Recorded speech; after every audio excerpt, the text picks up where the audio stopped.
Hello.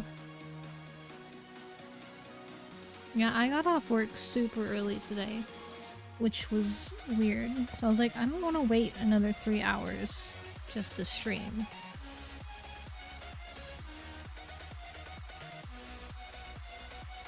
Hello, Kenyo.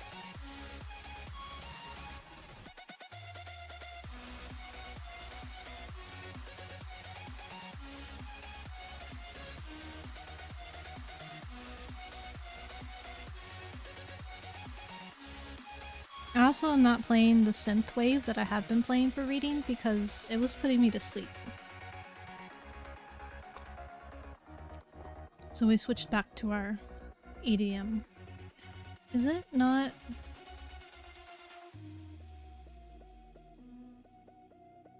Is it not playing? Did any of the other ones play earlier? Oh my goodness.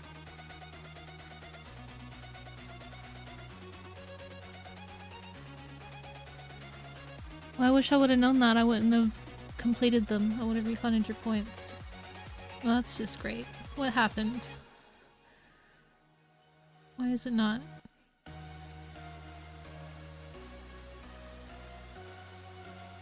Yeah, I was not at the computer when you redeemed them earlier, so I didn't know that they were not working. Why are you not? Why are you not? You're just not.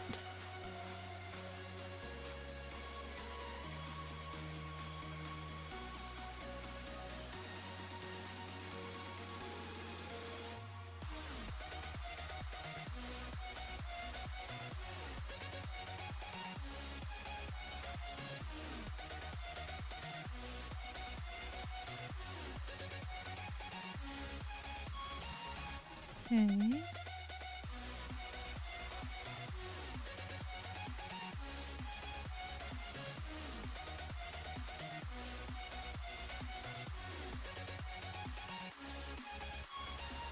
Yeah, party music, because the chill music was putting me to sleep.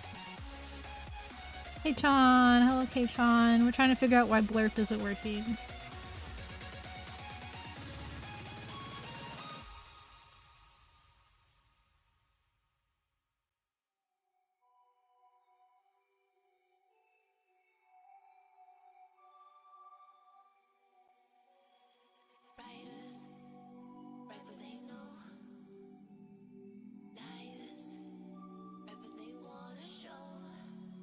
Okay, Kate-chan.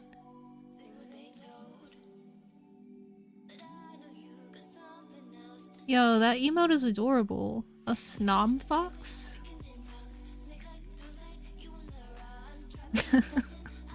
I bet, Kenyo. I bet. Why the fuck is Blurp not working?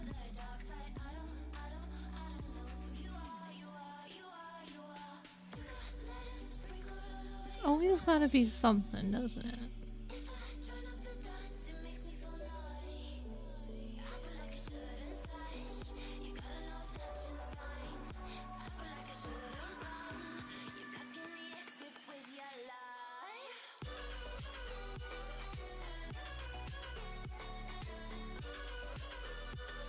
Hey Johnny, how are you doing?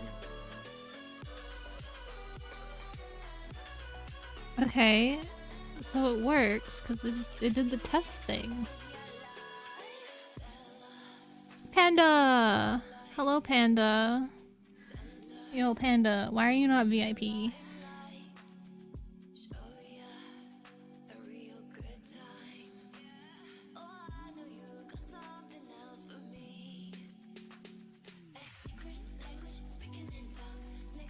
Okay, I fixed that. So it's Twitch's fault that they're not working because Blurp is working. It's Twitch that's not working.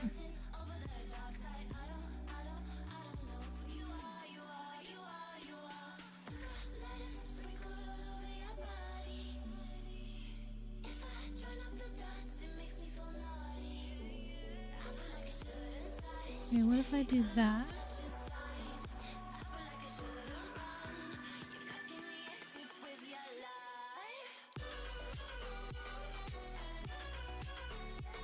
Oh my gosh, that one's still on cooldown, so it won't let me.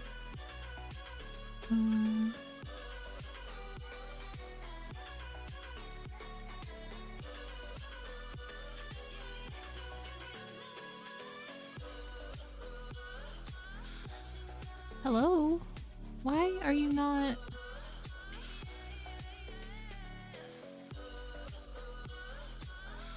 Yo, why the fuck is Blurp not working?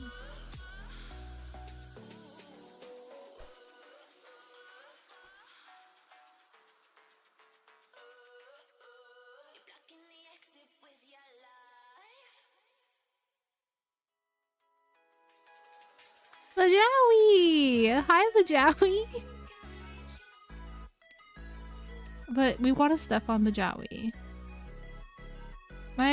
My things are not working, so I'm trying to fix them. Which one was that?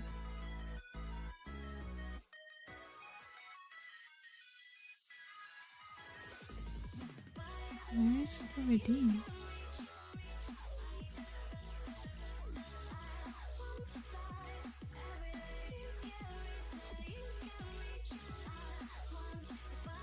There it is.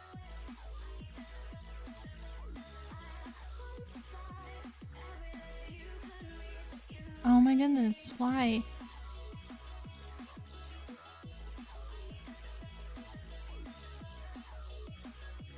Yeah, Vajawi, aren't you supposed to be asleep?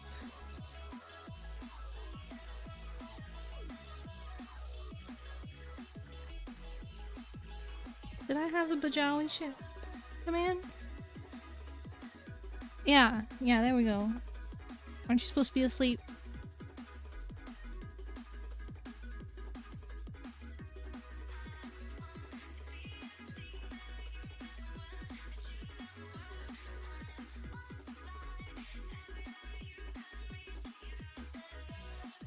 What if I turn them off and back on Twitch? Will that fix something?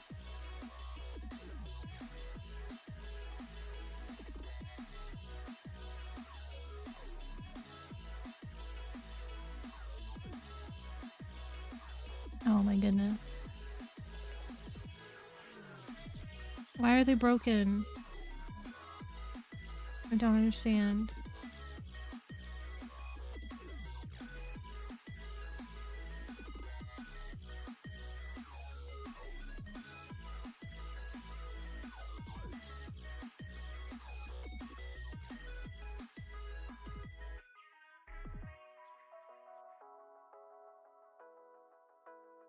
Are you okay? Like, Blurp is obviously working because it does the test thing. But every time redeem a channel point, it's just like, nah. We're not gonna do that.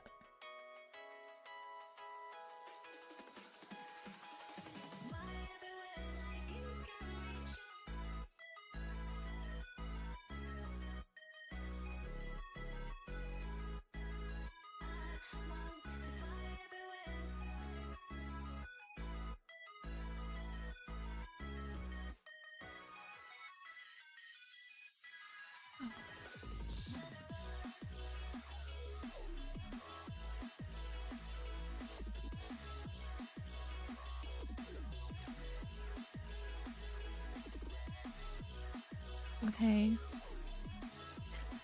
I'm going to try something.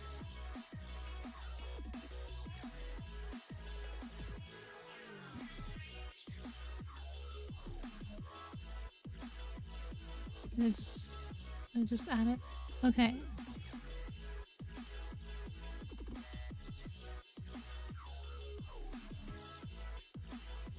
No? I thought if I added a new one, maybe it would work. But no, a new one isn't working.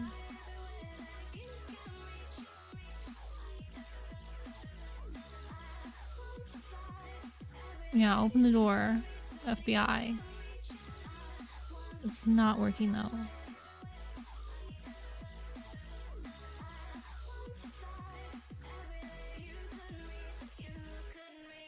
And what about...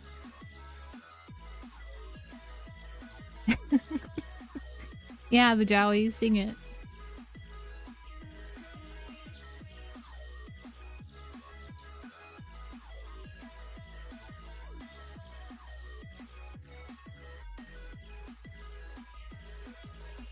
Just remove it and then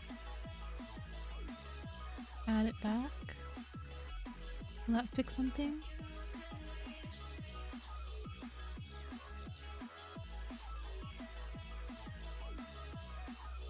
How is that still on cooldown?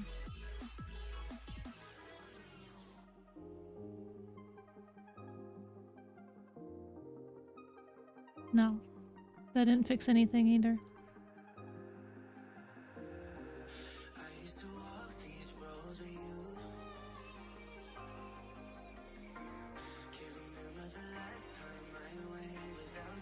Okay, well, I give up.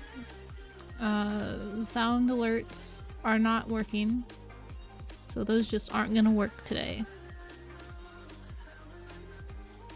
I will have to look more into that and see why it's not working, because it makes absolutely no sense that it's not working.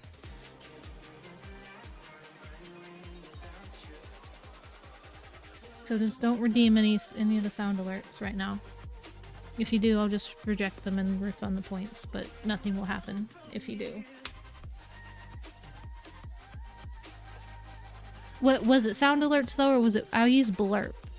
I said sound alerts, but I actually used blurp. Is blurp also having some kind of issue?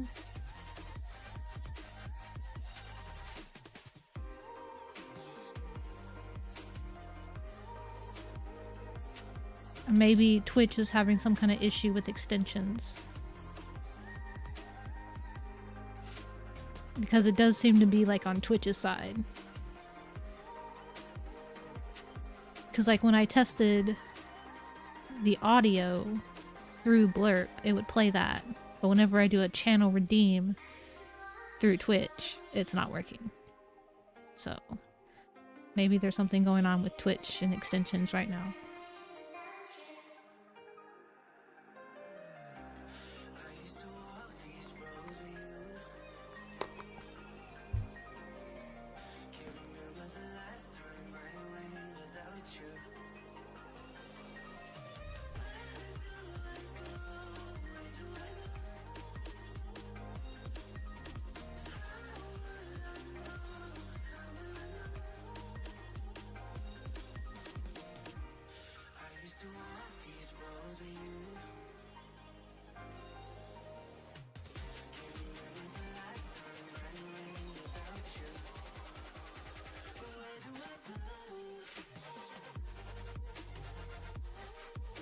Okay, I'm gonna stop being distracted now. I forgot my book.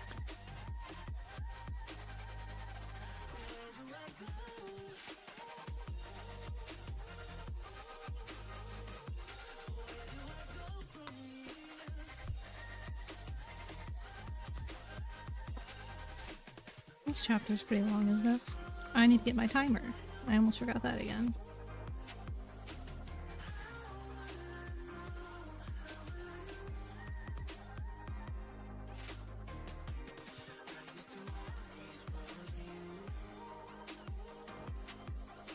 How long is the next chapter?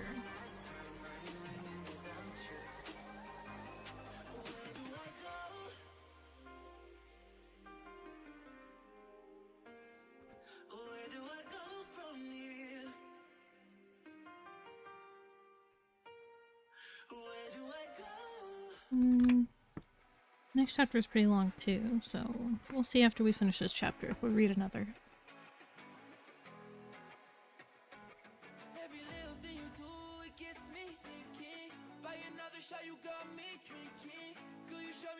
Alright, we're on chapter 14, which is in Arlo's perspective.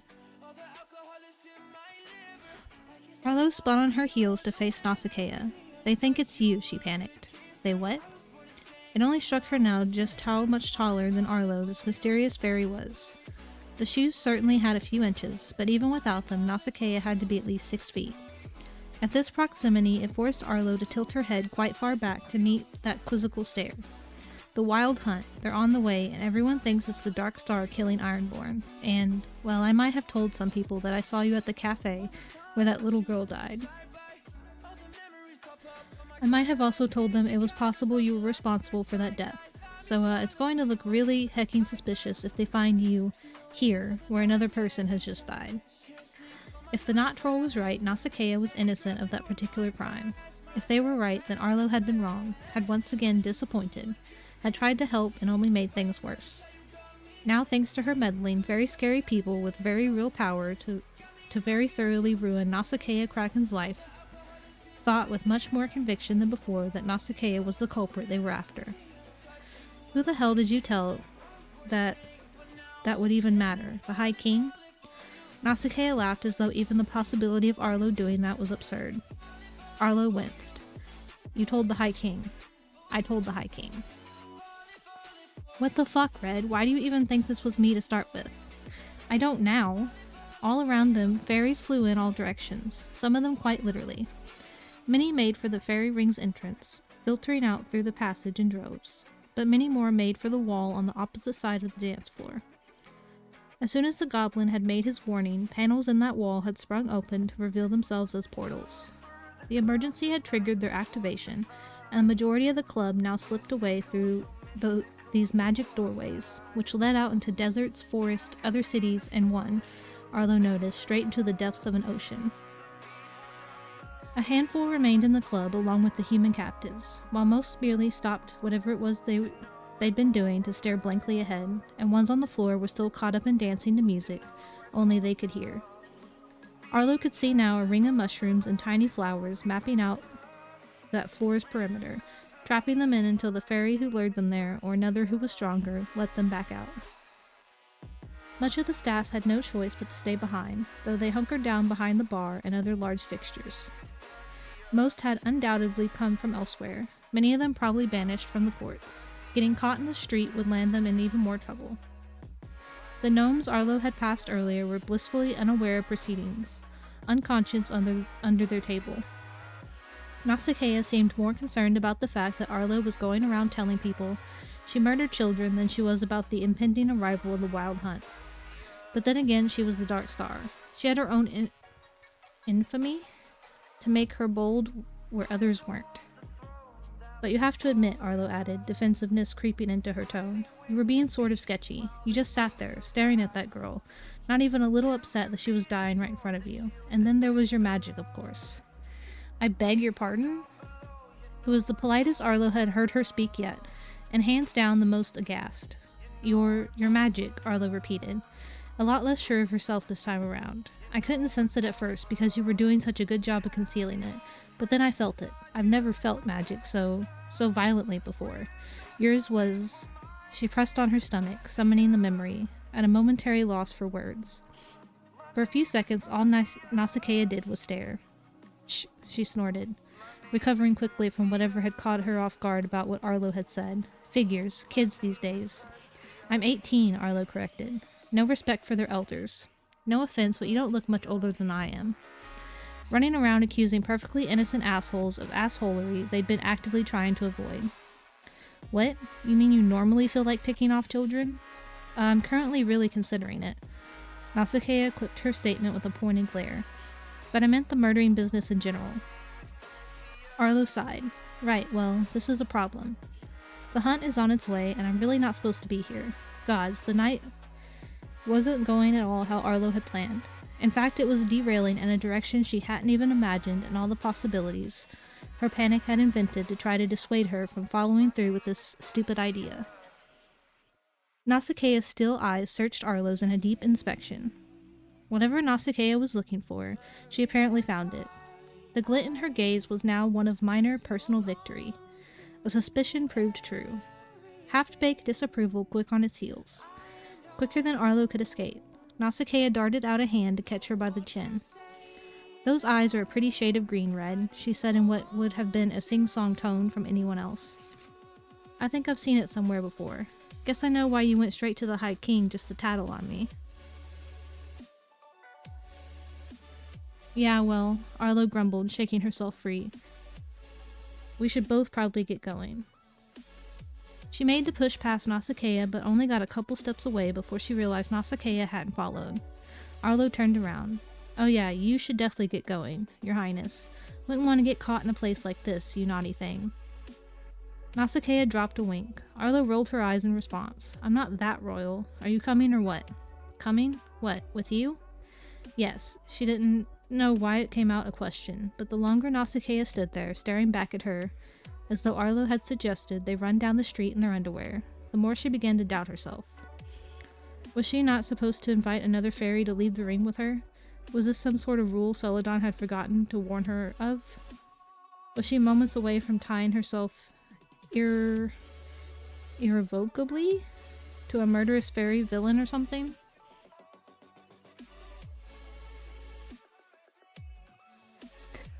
I told you I had to get rid of a pyro. There's another one.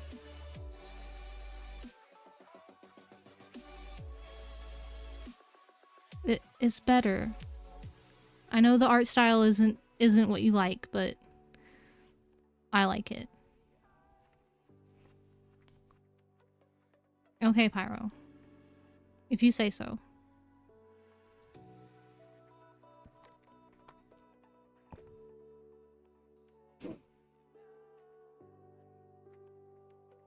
True, true. You never say so. If I get another animated slot, I'll bring back the Hollow Chica.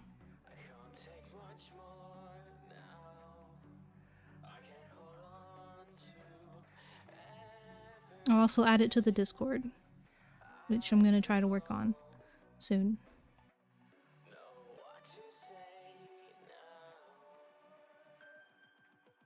You'll live, Pyro. It's okay.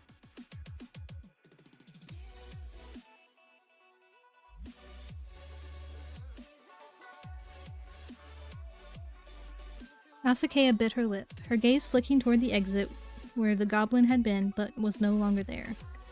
She looked to be weighing her options. Wrestling was something difficult, but just before Arlo could rescind her offer, Nausicaa finally replied, "Group activities, not really my thing. Thanks for the invite, but I'm pretty sure there's a Reaper out back, and I've been tracking it for a while, so I'm going to go do that. Good luck with your stuff, though." The not getting caught in... Arlo almost laughed at how awkward Nausicaa suddenly sounded, pairing her stunted farewell with a double shot of finger guns, just like Arlo did when she was nervous. But then comprehension of what Nausicaa had said finally dawned on her. I'm sorry, did you say a Reaper? Was there really one here? Her mother had told her all about what had happened at the aquarium, that witnesses reported that disaster as the work of a Reaper. But since it had fled before the Faucian could arrive to capture and confirm this, rumor was all that story was. Besides, a Reaper in the courts? Impossible.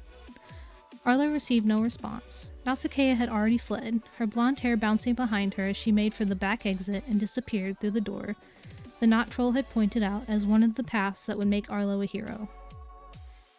It was exactly what Arlo should be doing, heading for an exit, the one at the front, obviously, and never looking back.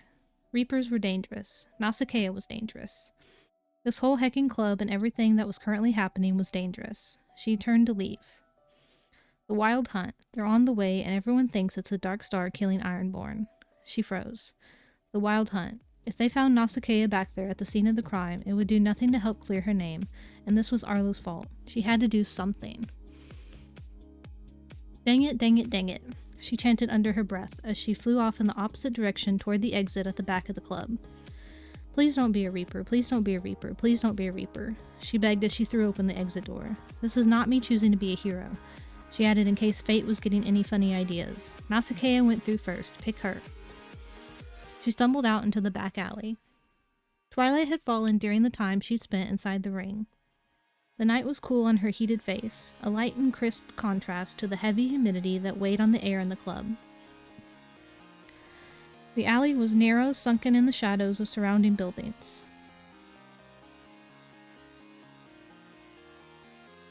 What? Okay, Hadel, thank you for lurking. Twilight Sparkle has fallen? What are you talking about? Okay, I will hydrate and posture check. And stretch.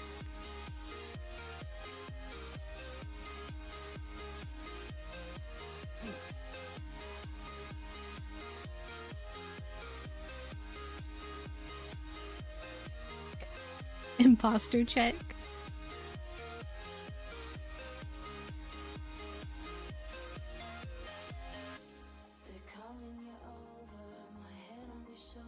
What? Oh, Twilight had fallen. Okay, I see what I read. Okay. Very, very funny, Pyro. Shards of light darted into its depths like a serpent's tongue, from traffic that passed by its open, opposite end. Not far from her stood Nausicaa, staring at the ground, at something that pulled out around a large metal garbage bin.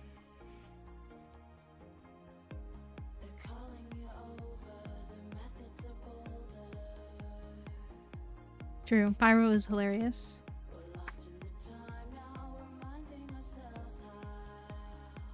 Blood. Arlo grimaced. She tried very hard not to think about what all that darkening red meant. Please don't be a dead body, she started forward. Nausicaa, she said a little louder. I don't think we should be here. The Wild Hunt, remember? They think you're behind this. If they find you here. Nausicaa whipped around so quickly it shocked Arlo into silence. Once again she found herself frozen in place, wondering if maybe the Dark Star would attack her after all. Because really, what did Arlo know about this veritable stranger? Maybe this whole thing had been a ruse to lure Arlo out into a dark, secluded place and pick her off as well for getting too close to her. They were already here. Suspicious. Arlo narrowed her eyes. How do you know? The body's gone. So is the Reaper. Damn it. I knew I wasn't seeing things. I should have gone after it earlier. I should have... Never mind. She shook her head, her frustration narrowing into a glare of her own aimed directly at Arlo. What are you doing out here? Do you normally plod off after things that could kill you? Do you just not know what a Reaper is? What it can do? You shouldn't be here. I don't need your help. Go home, random fairy girl. Sus? Yes, sus. I did say that. Embarrassment conspired with indignity to make Arlo's face grow warm. She balled her fists, taking a step forward. Her whole life people talked down to her, sent her away, excluded her from things because she was too young, too human, too different to fit in or to understand what was going on. A disappointment. Not good enough. For some reason it hurt just a little bit more to be on the receiving end of this from Nausicaa. Fine, I'll do that then. Good. She didn't budge an inch. What do I care if you get dismembered and eaten by a Reaper? I really couldn't tell you. Nausicaa took a step forward, expression darkening, her temper unfurling to pit itself against Arlo's. Things were just bubbling up to the surface now. Arlo heard herself say, just because you didn't kill the girl in the cafe doesn't mean you're a good person, and instantly felt a touch of remorse with the way it very clearly struck something fragile in Nausicaa. But when Nausicaa shot back with, yeah, well, I'd rather be an amoral murderer than a stuck-up, pampered, irritating princess like you, she lost herself once more. What is wrong with you? Arlo fairly shouted. Through her frustration, she thought she noticed a crack in Nausicaa's composure. The steel in her eyes didn't seem all that hard in this fleeting moment. In fact, they seemed a little glassy, as though all that metal had melted and threatened now to spill over. I'm sorry, she said in a softer tone. As quickly as her irritation flared, it deflated. Don't be, Nausicaa huffed, crossing her arms over her chest. I often wonder what's wrong with me too. Restored to her wholly untouchable, unaffected self, she resumed glaring Arlo down. But Arlo sensed something balanced precariously on the precipice of all that swagger. Whatever had happened between them just now had nudged it closer to tipping the wrong way.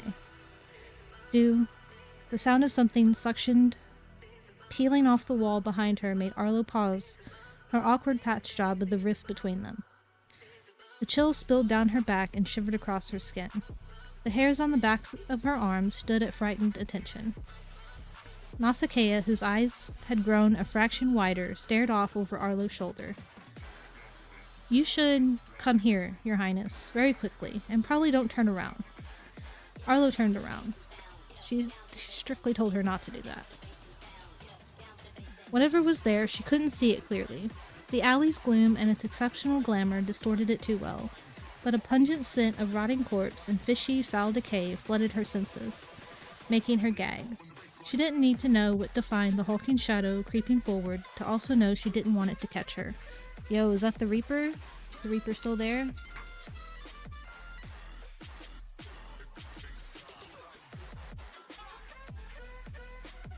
Pretty petal, little alchemist, are you the one? Come here and let me taste you, it rasped.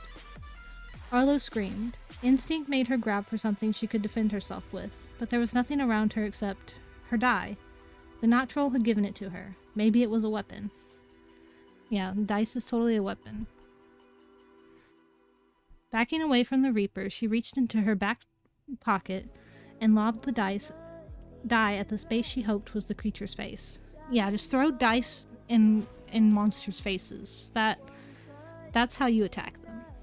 Just throw a dice in their face.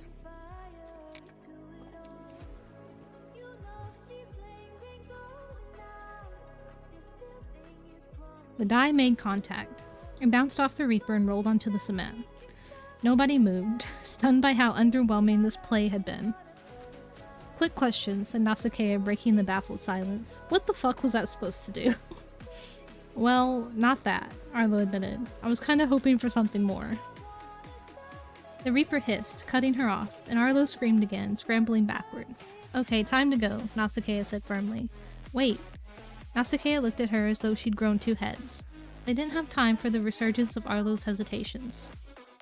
Between was what was undoubtedly the Reaper making its grand reappearance and someone who was some sort of possibly reformed murderer, she'd have to take danger over immediate death. Shaking her head, she took Nausicaa's outstretched hand and followed her flight toward the opposite end of the alley.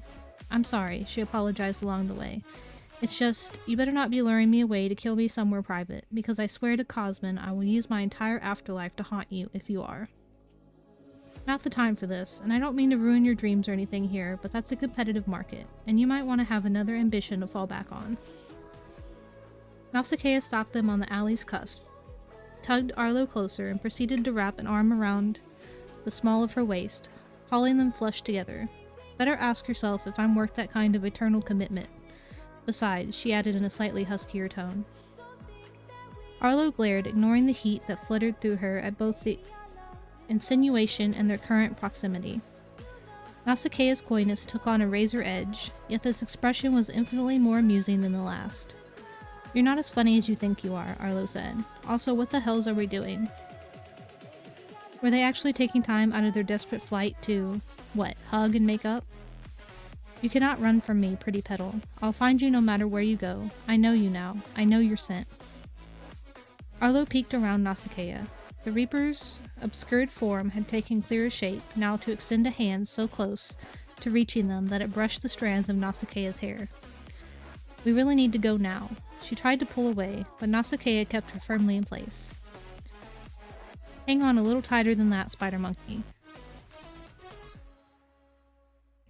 Before Arlo could make any comment on the reference, smoke like what Nausicaa's blade had shattered into burst out from her back.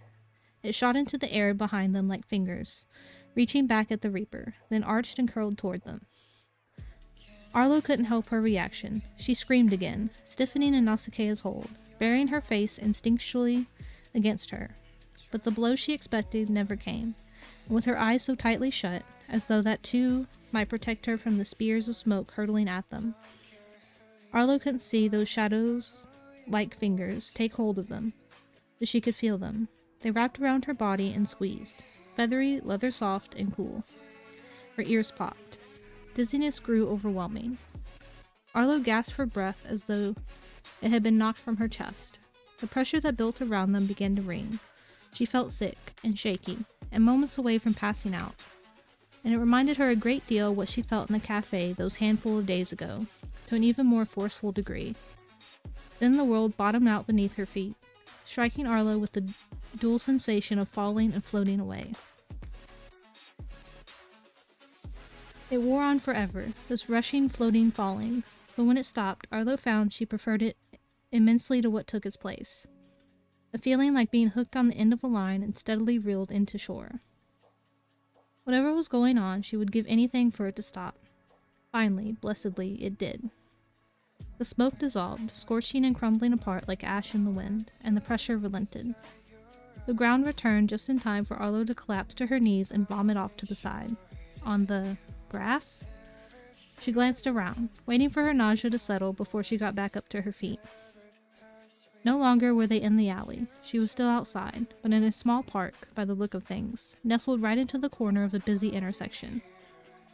It was nothing more than a square of space sectioned off for a swing set and slide, but she recognized it by the replicated statue of Peter Pan erected at its center. The same as the one in London's Kensington Gardens, but paired with a double check of the cityscape around her, Arlo knew where she really was. Toronto. They hadn't gone far.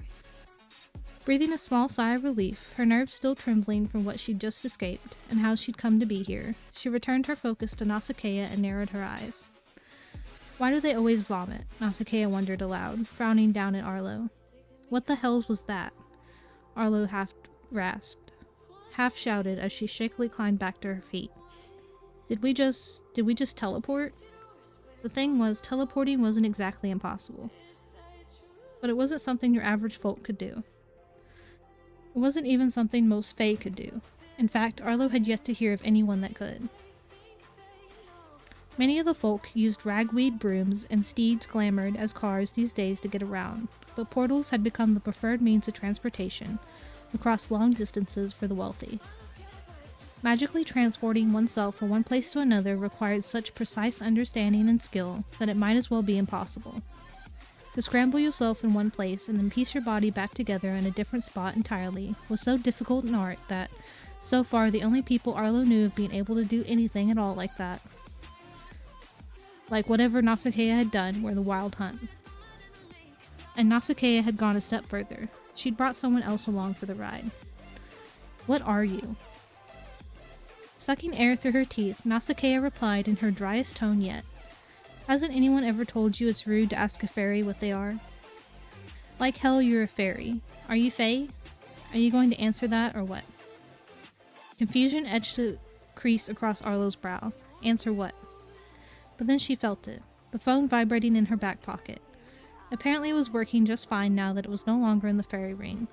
She'd forgotten she set it to vibrate only, and with the rest of her body still vibrating from the foreign experience of honest-to-God's teleporting, hadn't noticed the insistent incoming call. Oh no, she groaned. Tonight was going from bad to worse. Celadon hadn't been far off from the club. No doubt he'd seen the mass exodus streaming from the fairy ring's front entrance. There was no way something like that wouldn't cause him to freak out. Fumbling her phone out of her pocket, Arlo looked down at the screen. Sure enough, it was Celadon. He was going to be furious. Hey.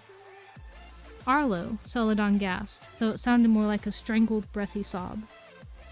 The absolute relief in his tone ratcheted Arlo's guilt up to maximum level. Arlo, where are you? Oh, Cosmin, what? But you're okay, right? You're safe? You're not dead in bloody pieces in an alley behind the club? I mean, if she was dead, she wouldn't answer the phone at all. So I'm guessing not.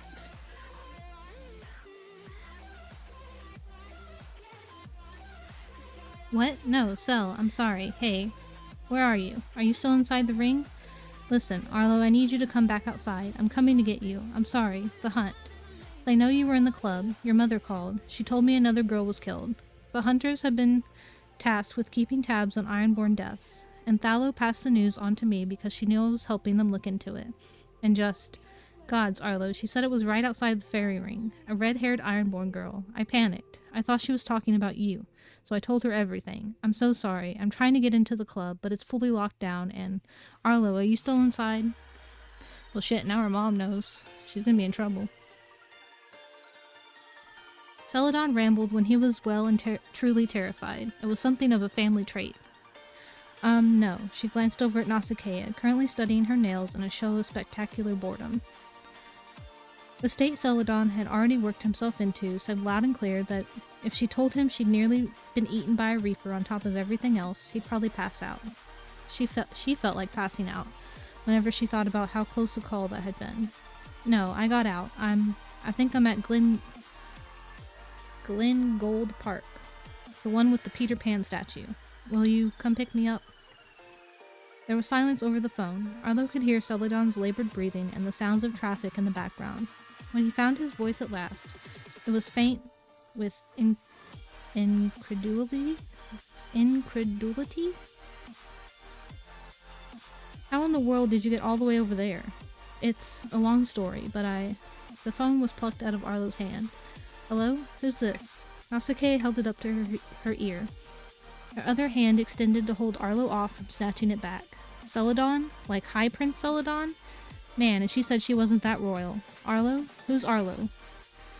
Arlo paused her attempt to win back her phone to glower when Nausicaa's gaze cut once again to her. There wasn't much time for introductions, so hey, are you coming to pick her up? 'Cause you can take me with you if you are. I changed my mind about ignoring your little summons. I want to have a talk with your old man.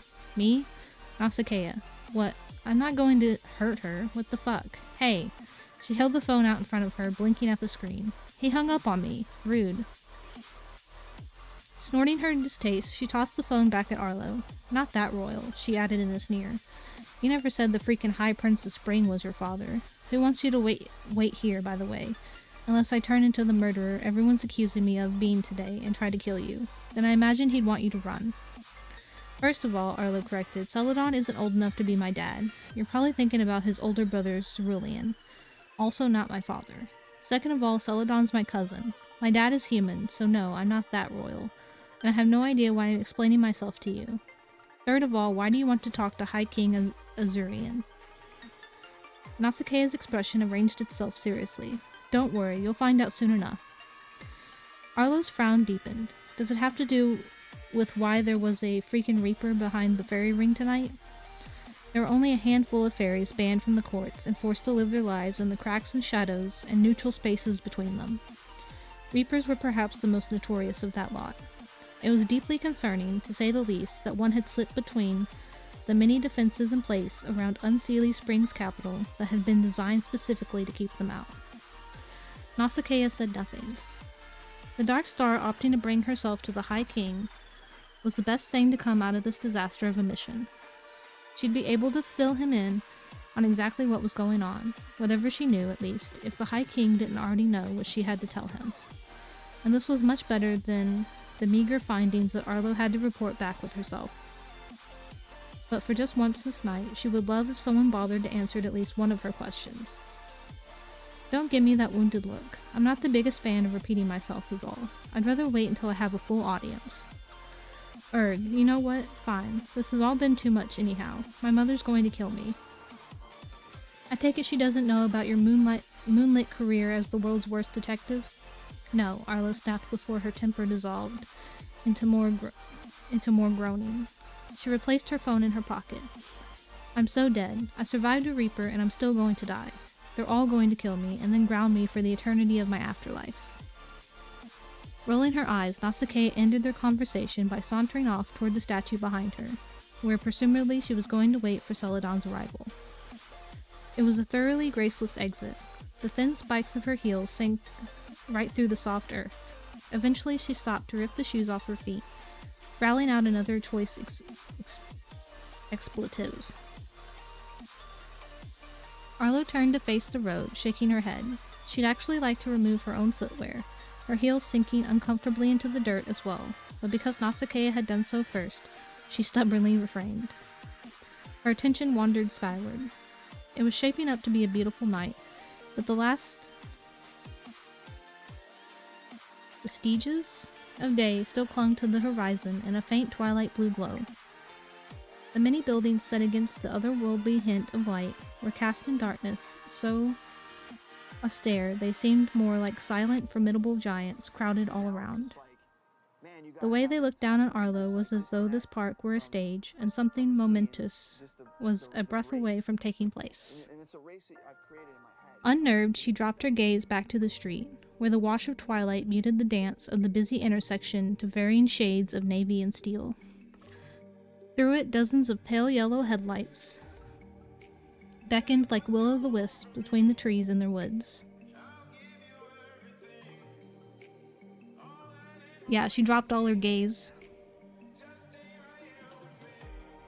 She had too many gaze to hold on to and dropped them all.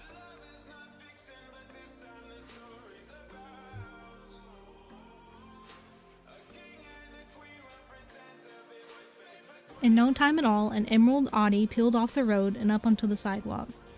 Yo, Celadon's driving a fucking Audi. Despite her familiarity with this car, Arlo was genuinely surprised to see Celadon stumbling out. The vehicles he cut off in his haste to get here honked as they passed by. Several shouted out their windows their opinions on his reckless driving. He ignored them all, tearing toward Arlo with a cry of her name, looking paler and more harassed by his own terror the closer he drew. His residual fear transformed him from the Celadon she knew, all confidence and composure and every hair in place, into someone she barely recognized, and his rain and cedar aura hit her with the force of a tsunami before he physically could himself. Arlo, thank Cosmin you're all right. He tugged her into a fierce embrace the moment he reached her. Once again she found herself winded by the strength of someone's hold, but Arlo hugged him just as tightly back as she could manage, images of that Reaper's creeping shadow impossible to shake from her mind. Sorry, Cel, I didn't mean to make you worry. The Celadon made no reply. When the silence grew a little too lengthy and the air fell suspiciously still, Arlo pulled back as much as their embrace allowed. What she found was her cousin glaring at the statue, at Nausicaa, folded casually against it. Hi, Nausicaa greeted in that obnoxious, almost sing-song taunt of earlier, paired now with a dismissive wave that was little better than a flick of her fingers. I like your car. Celadon growled. There was many ways that Fae were a lot like humans. There were many ways they weren't at all. Celadon growled again, and it was not the imitation of annoyance. It was a genuine rumbling thing, deep in his throat. It reminded Arlo strongly of an agitated demon. Fae could only make the sound when they themselves were deeply unsettled. Arlo had never seen Celadon so ruffled as to actually do it himself, because most of the Cid Fae considered the behavior to be highly uncivilized. It was a mark of how dangerous Fae in such a state could be that even Nausicaa yielded, and whatever the poor humans passing by on their nighttime stroll made of the sound, Arlo knew that no one would try to disturb them now. The High King has summoned you for questioning. Celadon's tone was dark and silken, almost a complete contrast to the growl still echoing in Arlo's ears. I suggest you find a bit of difference before this meeting.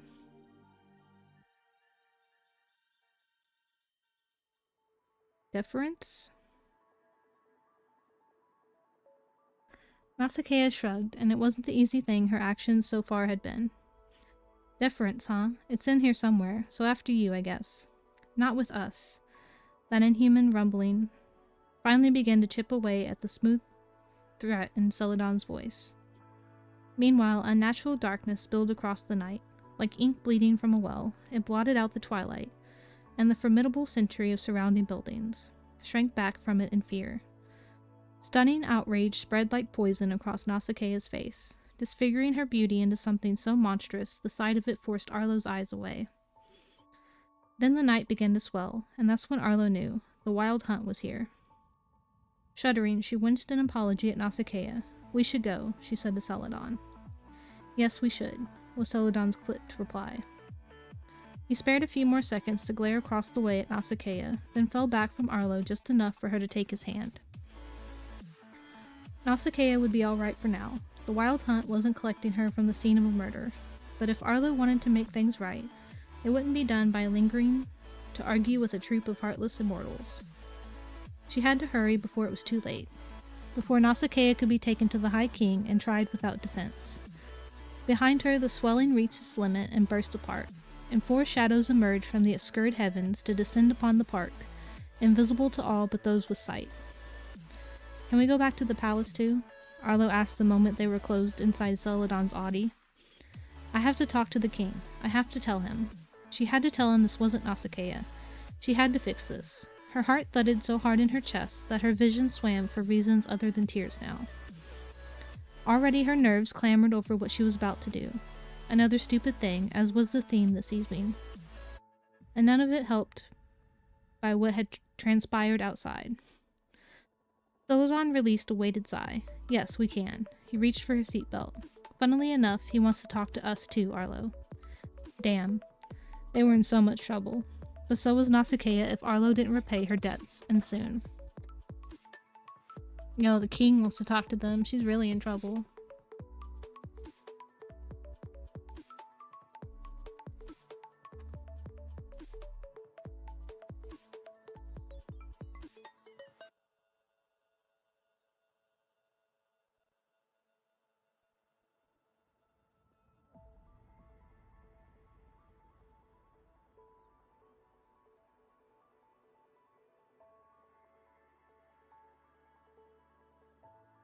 Okay. Oh, there's an ad in a minute, but I'm gonna snooze it because we're going to raid. 'Cause we're gonna stop there for today.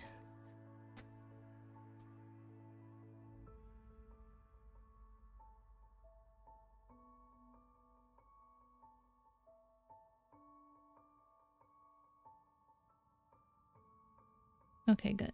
Yep. Yeah, we're gonna raid Nope-de-dopes.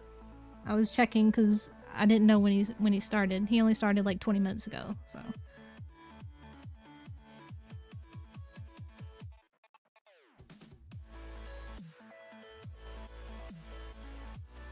Pyro, there's a raid command now.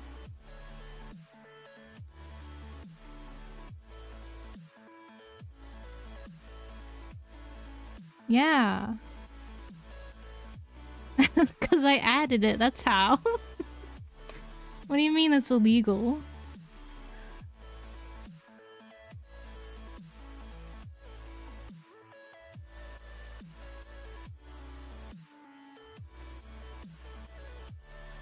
I'm just not supposed to have a raid message unless you're here.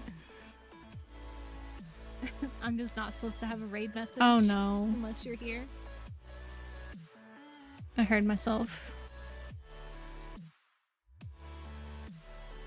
You're good for plenty of things, Pyro.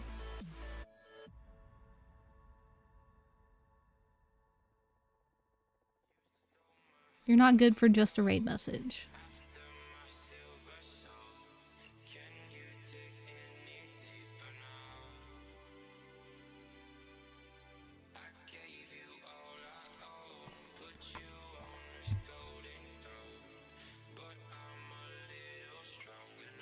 I felt like I was gonna say or do something. But we're gonna raid like 5 seconds, so. We should be streaming again tomorrow after work. Probably will be 8 then. Okay, bye. We raided.